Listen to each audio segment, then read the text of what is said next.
Assalamualaikum warahmatullahi ta'ala wabarakatuh. Alhamdulillah, kembali lagi kita dalam Diari Ustaz. Pastinya jalinan ukhuwah demi dakwah, ya, kita selalu bersiaran dengan bersilih ganti para alim ulama, para asatizah yang berkongsi dengan kita. Alhamdulillah, asyhadu an la ilaha illallah wa asyhadu anna Muhammadar Rasulullah.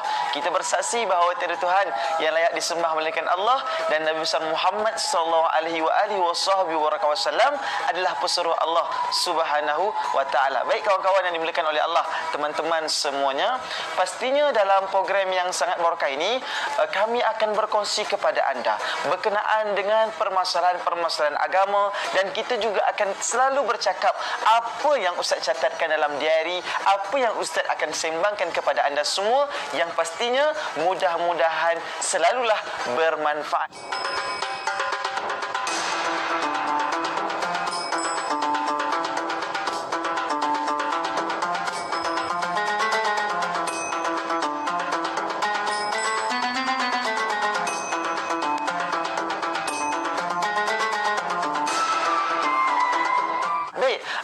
Awal-awal ni Ustaz rasa nak kongsikan satu doa yang sangat penting untuk kehidupan kita tau. Dalam banyak-banyak doa Nabi, ada satu doa yang Nabi selalu berulang-ulang kali baca. Apa doanya? Doa meluruskan jiwa kita, iaitu Bismillahirrahmanirrahim, ya muqallibal qulub sabbit qulubana ala dinika wa ala ta'atik. Bunyi macam mana? Bismillahirrahmanirrahim, ya muqallibal qulub sabbit qulubana ala dinika wa ala ta'atik. Ya Allah, ya Tuhanku, kita minta kepada Allah, ya Allah, ya Tuhanku, yang membolak-balikkan hatiku ini, ya Allah, maka sabitkanlah hati aku ini, ya Allah, di dalam agamamu. Jangan sampai kau pisahkan aku daripada agama Allah Subhanahu wa ta'ala. Sebab apa sahabat ni dimulakan oleh Allah? Hati ni sekejap je tau, dia boleh twist, dia akan satu keadaan yang menyebabkan kita pusing daripada jalan agama Allah Subhanahu wa ta'ala. Sebab itu kita selalu kata, ihdinas siratal mustaqim. Ya Allah, ya Tuhan kami, pimpinlah kami ke jalan yang lurus, ya Allah. Kenapa? Dalam jalan yang lurus pun ada banyak kesulitan, ada banyak kepayahan dalam kehidupan kita ini. Sebab itu sahabat yang dimulakan oleh Allah Subhanahu wa ta'ala, doa yang selalu Nabi baca ini, kenapa? Walaupun Nabi SAW ni adalah seorang pendakwah yang sungguh luar biasa, 23 tahun berdakwah dalam agama ini, tetapi dia punya impak hari ini 1.8 bilion umat Islam seluruh dunia. Bayangkan, umat ada kat dunia sekarang 7 bilion. Tapi berkat dakwah Nabi besar Muhammad 10 tahun, 13 tahun, hari ini 1.8 bilion umat Islam berada di muka bumi ini. Hampir saja sahabat dimulakan oleh Allah, 1/3 daripada keseluruhan penduduk di muka bumi ini adalah merupakan penganut bagi agama Islam. Dan sebab itu Nabi SAW selalu doa, ya Allah, ya Tuhanku, dengan kau dah bagi hidayah pada hatiku, dengan kau dah bagi hidayah kepada jiwaku, ya Allah, maka sabitkanlah hatiku dalam agamamu. Sebab itulah waktu yang sangat menarik ini, Ustaz nak kongsikan kepada anda semua satu tajuk yang sangat berimpak tinggi, iaitu penyakit jiwa. Ataupun dalam sebahagian kitab yang lain disebut sebagai Ummul Amrad, sakit jiwa sahabat dimulakan oleh Allah. Sakit jiwa ni problem dia besar sangat. Kenapa? Daripada penyakit jiwa dia akan bawa keluar kita. Bermula dengan hasad dan dengki. Ini Masya Allah Tabarakallah yang akan memusnahkan kita. Sebab itu guru saya, Syekh Faizal Al-Yamani, disebut kepada kami apa dia? Kalaulah kamu ini rasa kamu tak boleh nak luruskan hati kamu, kalaulah kamu ni rasa kamu ni tak boleh nak rasa bersyukur pada Allah, jangan pandang kawan-kawan kita yang ada rezeki lagi banyak daripada kita. Elakkan mata kita daripada memandang dia. Kenapa? Nanti penyakit jiwa ni hadir dalam kehidupan kita. Sakit jiwa ni sebenarnya yang paling besar adalah hasad, dengki, takabur. Dia nak menunjukkan dia kibir. Aku ni besar tau, aku ni hebat. Sedangkan tahukah kita semua, takabur adalah merupakan sebahagian daripada dosa-dosa syirik kepada Allah Subhanahu wa taala. Kenapa kita jadi penyakit jiwa? Sebab kita nak orang akui kita ni hebat. Sebab kita nak orang dapat merasakan kita ni ada sesuatu. Bila orang tak pandang kita, kita kecewa. Itulah satu penyakit yang sangat-sangat luar biasa. Dan apabila penyakit ni datang kepada kita, ada beberapa tandanya. Tanda yang pertama, kita ada penyakit jiwa adalah yang pertama, suka menegur, benci ditegur. Yang pertama, suka ditegur tapi benci menegur. Siang malam pagi petang semua orang ditegur. Kau ni tak benar betul, bertaubatlah, dia kata. Neraka tu dah terbakar dah untuk kau. Masya-Allah, tabarakallah. Kemain dia lagi. Dia suka sangat tegur tapi tak suka ditegur. Yang kedua apa dia? Adalah super sensitif. Sangat-sangat sensitif. Hati-hati ya. Jangan kita sangat sensitif dalam kehidupan kita. Dia susahkan keluarga kita nanti. Dia susahkan survival dalam kehidupan kita. Yang kedua, dia rasanya senang sangat hati tercuit. Senang sangat hati tersinggung. Saya akui kan, hati kita ni kan kadang-kadang senang rasa gembira, senang rasa sedih. Tapi ingat, kalau kita rasa tak bahagia nanti, satu kerosakan dalam jiwa kita. Dan yang ketiga, tanda penyakit jiwa dah menghinggap dalam hati dan perasaan kita adalah buat sesuatu untuk orang nampak kita, bukan sebab Allah. So, pastikan penyakit ini tak ada pada anda. Jom kita berehat dahulu, kita muhasabah. 3 tanda-tanda itu ada pada kita ataupun tidak. Kita kembali lagi selepas ini.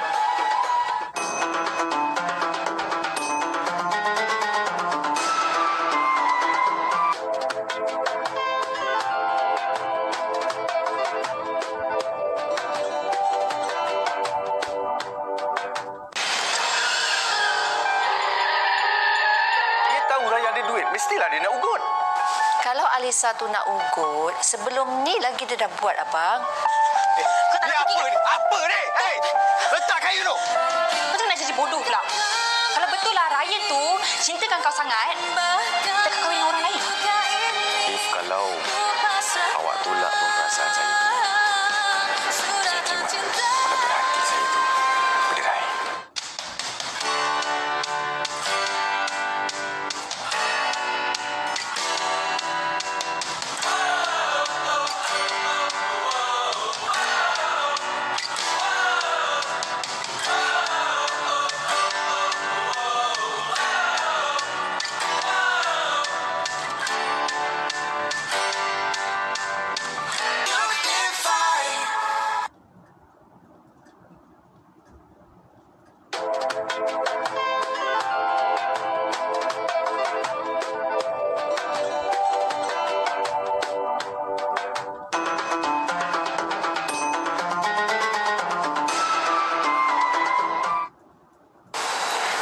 Farid, kau tengok si Sarah tu.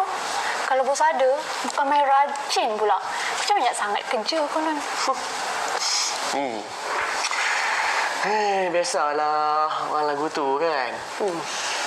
Tahu tak, kalau bos tak ada, bukan buat kerja pun. Chatting lah, main game lah, boleh shopping lah. Yang tu aku nampak hari tu. Hantar tak tu. Baju dia tu. Kita beli online tu. Ya. Cantik kan? Baju dia tu. Cantik apa beli online aku tu. Cantik tak? Memanglah cantik. Ni, Han tengok lagi. Live. Beli online. Oh, ya ke? Aku kena sangat lah orang macam ni. Kaki kipas. Geli geman aku. Kan? Okeylah, jom kita pergi lunch. Ni nak makan kat mana? Mesti dah makan restoran mahal. Jom. You belanja. Banyak korek. Jom.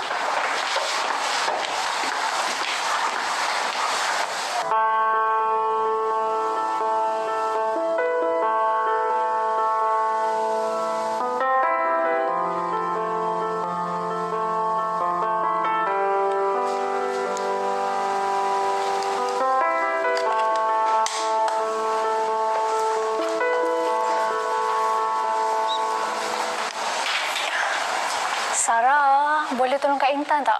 Kak Intan tak sempat lah nak buat semua ni. Tapi Kak Intan, Sarah pun banyak lagi kerja tak siap ni. Minggu depan nak kena present dekat klien. Alah, itu minggu depan. Yang ni bos nak esok. Bolehlah Sarah. Please. Yalah, nanti Sarah buatkan. Terima kasih Sarah. Baiklah Sarah ni.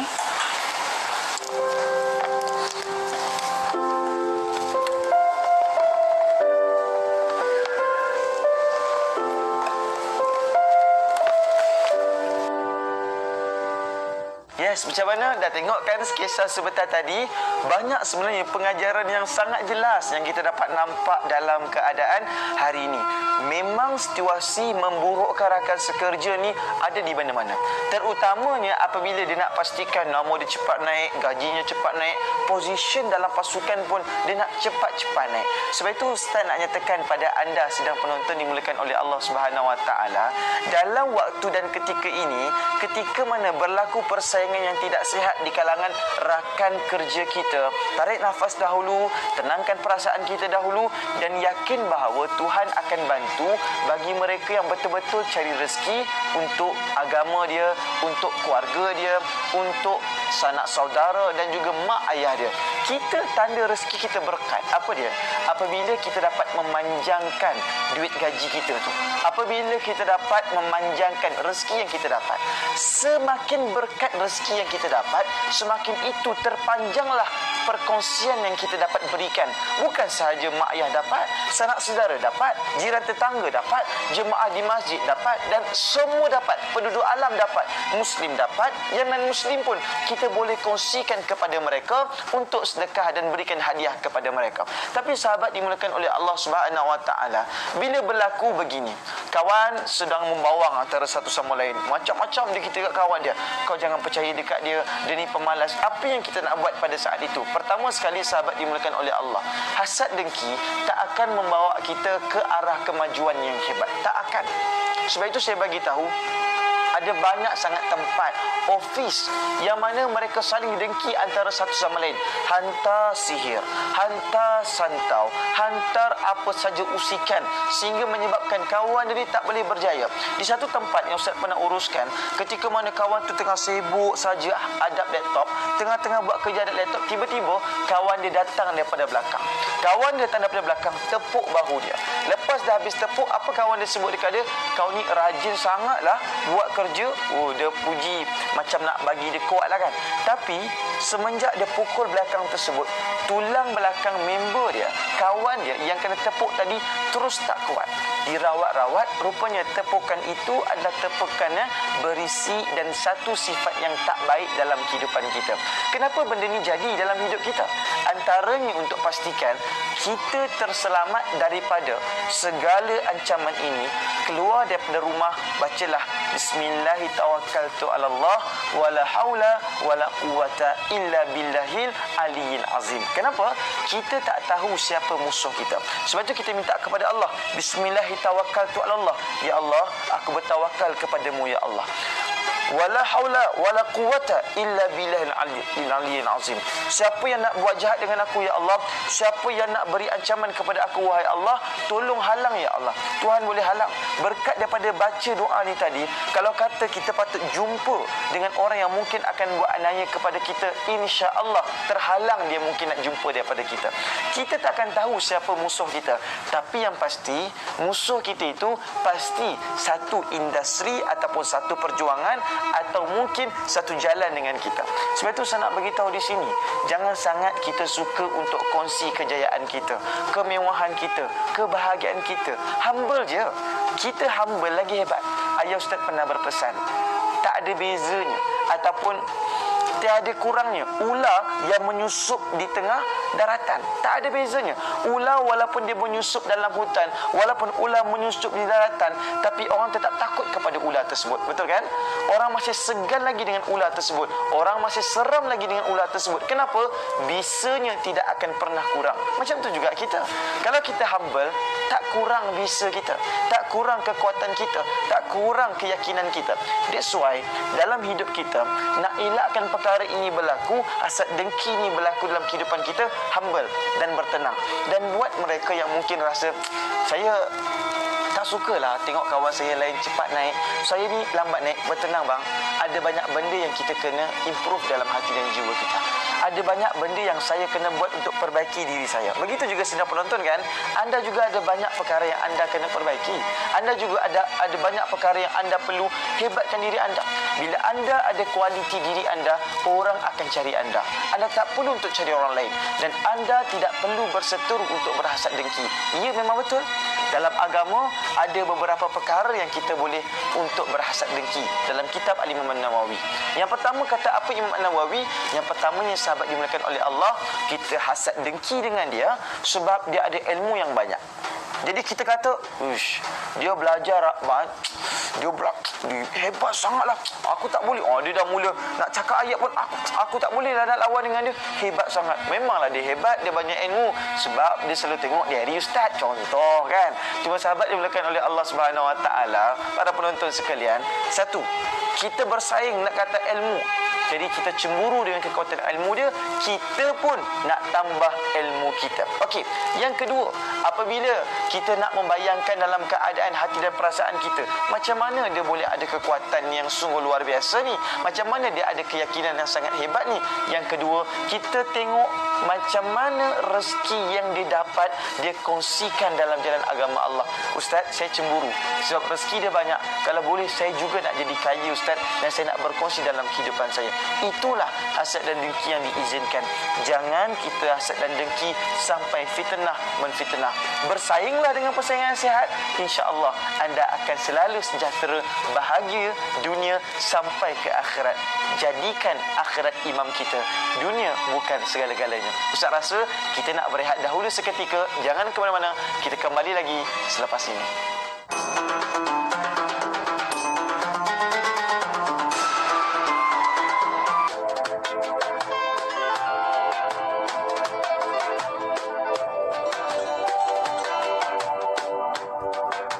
Oi, kau nak mencuri? Aku bukan nak curi lah. Aku nak tengok ni kereta siapa. Oh, nak tahu kereta siapa? Kenapa? Awak ingat saya ni cuba nak sorok dia ke apa? Ke awak fikir yang saya ni dah bunuh dia, lepas tu sorok mayat dia dalam rumah? Orang nak ambil apa pun ambil je lah. Oh, mata apa pun orang nak ambil. Benda tak nampak, Lisa. Tak payahlah nak ambil berat sangat. Yang lain pun bukannya tahu. Apakah yang perlu dilakukan sekiranya anda terdedah kepada risiko jangkitan COVID-19?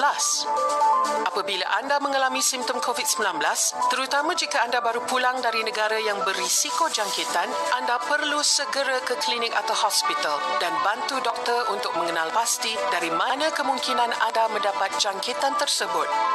Kuarantin diri anda untuk mengelakkan risiko jangkitan kepada orang lain.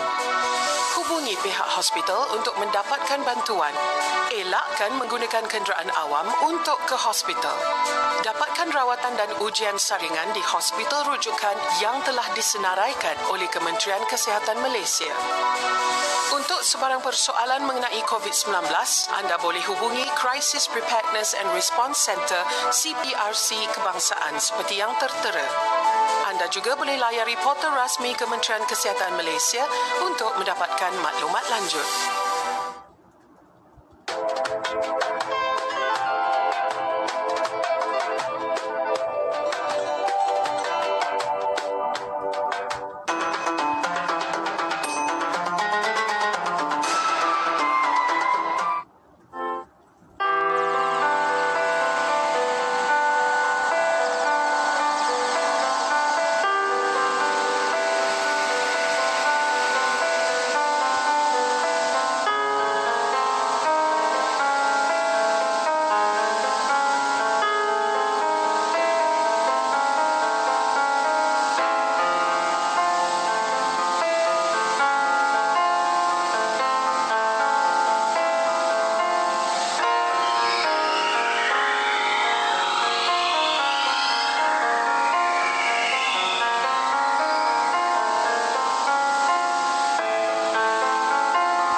Kenapa Intan?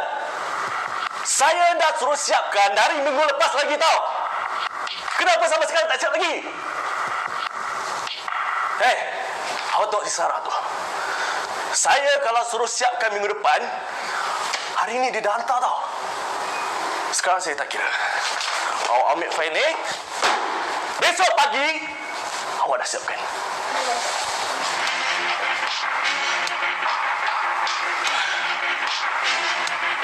Macam hal.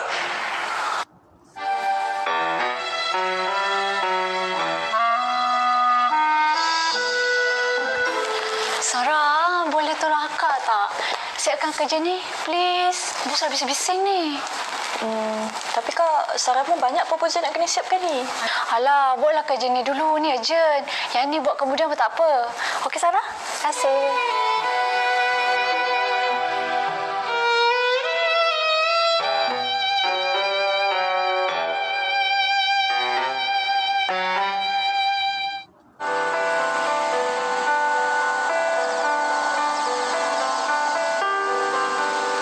Alah, Sarah tu bukan pandai buat kerja pun. Asyik salah je. I juga yang kena betulkan. Dia boleh cakap mana? Hei, susahlah kalau lagu ni.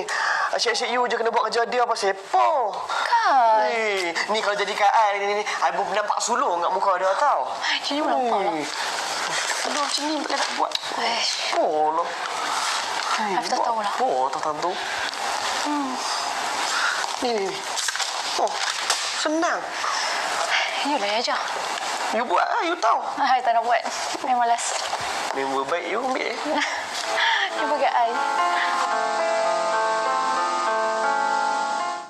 Masya Allah, tabarakallah. Sambungan sketsa kedua ni betul-betul memberikan kesan yang mendalam sebenarnya.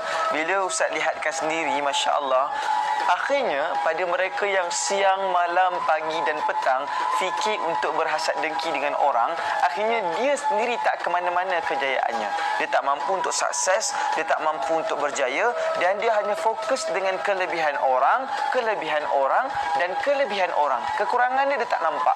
Akhirnya sekali Allahumma salli ala Muhammad, yang menyebabkan dia hanya tengok another person ataupun orang yang lain adalah kerana dia tak boleh fokus di mana sebenarnya keadaan dan sukses yang dia kena ada. Sebab itu Tuhan bagi kita dua mata. Satu mata untuk kita melihat kelebihan diri kita. Mata yang pertama, tengoklah kelebihan diri kita. Mata yang kedua untuk kita lihat kekurangan diri kita. Jadi, bila fokus dia gunakan dua mata dia untuk hasad dengki dengan orang, poin apa yang aku boleh salahkan dia? Poin apa yang aku boleh kurangkan dia? Akhirnya apa yang berlaku kepada dia? Yes, mungkin awal-awal dia seronok kan? Mungkin awal-awal dia bahagia, mungkin awal-awal dia puas hati, tapi akhirnya subhanallah tabarakallah, dia tak mampu untuk terus berada dalam keadaan rada kejayaan. Akhir sekali majikan dia kata, kamu ni tak seperti fulan. Yang fulan ni hebat sangat. Yang kamu ni pula kerja tak siap-siap. Kata nak hantar dah, tapi tak dapat hantar. Kenapa? Sebab kita tak fokus dengan keadaan dan kejayaan dalam kehidupan kita. Sebab itu sahabat dimulakan oleh Allah Subhanahu Wa Taala, hasad dan dengki tak pernah menguntungkan kita. Berapa banyak orang yang hasad dan dengki, akhirnya bukan sahaja dia yang melingkup, tetapi kehidupannya juga melingkup.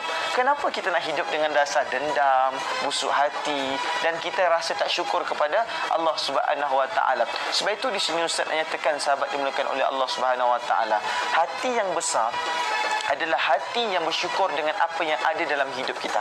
Bersyukur sahabat sekalian. Syukur ni satu benda yang seronok cakap tapi susah nak buat. Saya nak beritahu kepada anda semua, hasad, dengki, takabur, sum'ah, ini semua penyakit jiwa. Ya, dan ia bersangkut paut di antara satu sama lain. Kita dah tengok sketsa pertama dan sambungannya sebentar tadi kan. Namun apa yang kita boleh perkatakan di saat ini, tiada perkara yang menguntungkan kita di saat kita terus-terusan melakukan hasad dan dengki dalam kehidupan kita. Masyarakat tidak akan ke mana-mana sahabat dimulakan oleh Allah Subhanahu Wa Taala. Dia ada satu penyakit, yang mana penyakit ini datang apabila mata kita khainatul a'yun. Daripada mati yang khianat ini, Kita tengok orang untuk cari kelemahan dia. Kita nampak spot dia. Kat mana yang dia tak bagus. Bukan untuk kita serang dia, tidak. Tapi untuk kita upgrade diri kita.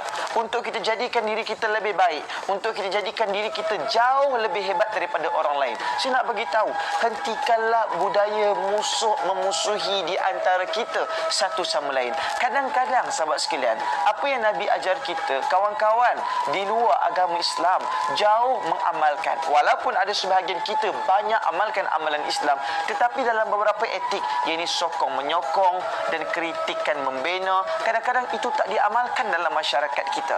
Dan bukan pula begitu, ada juga orang yang mungkin kawan dia bukannya berhasad dengki dengan dia, kawan dia kritik untuk membangun dia. Dia terus kata, inilah kawan-kawan nak menjatuhkan aku. Kadang-kadang miskonseptual berada dalam legasi keadaan rakan dan taulan kita. Ingat sahabat-sahabat sekalian, ada beza cara orang yang nak menjatuhkan kita ataupun cara orang yang nak memberikan improvise dengan critical punya komen terhadap jiwa dan perasaan kita. Apapun sekali sahabat dimulakan oleh Allah Subhanahu Wa Taala, kita kena bezakan. Dan yang paling penting, setelah mana kita dah dapat bezakan sama ada ingin menjatuhkan ataupun ingin menaikkan. Kata Imam Syafi'i radhiyallahu anhu, kata beliau apa sahabat sekalian, kalau teman kita, kalau taulan kita itu cakap dengan kita cara baik, bincang dengan kita cara baik, pastinya bermaksud dia nak menaikkan kita. Tapi kalau dia membuka aib kita, dia memalukan kita, sebenarnya dia bukan ingin menegur kita, tapi dia ingin menjatuhkan kita. Oleh kerana itu, sekian saya rasa cukup sampai di sini saja bersama dengan saya Ustaz Daim Fuad Mokhtar. Mudah-mudahan memberikan impak dan manfaat yang sangat luar biasa hebat. Yang pastinya anda pasti terus setia bersama dengan Diari Ustaz, jalinan ukhuwah demi dakwah. Assalamualaikum warahmatullahi wabarakatuh.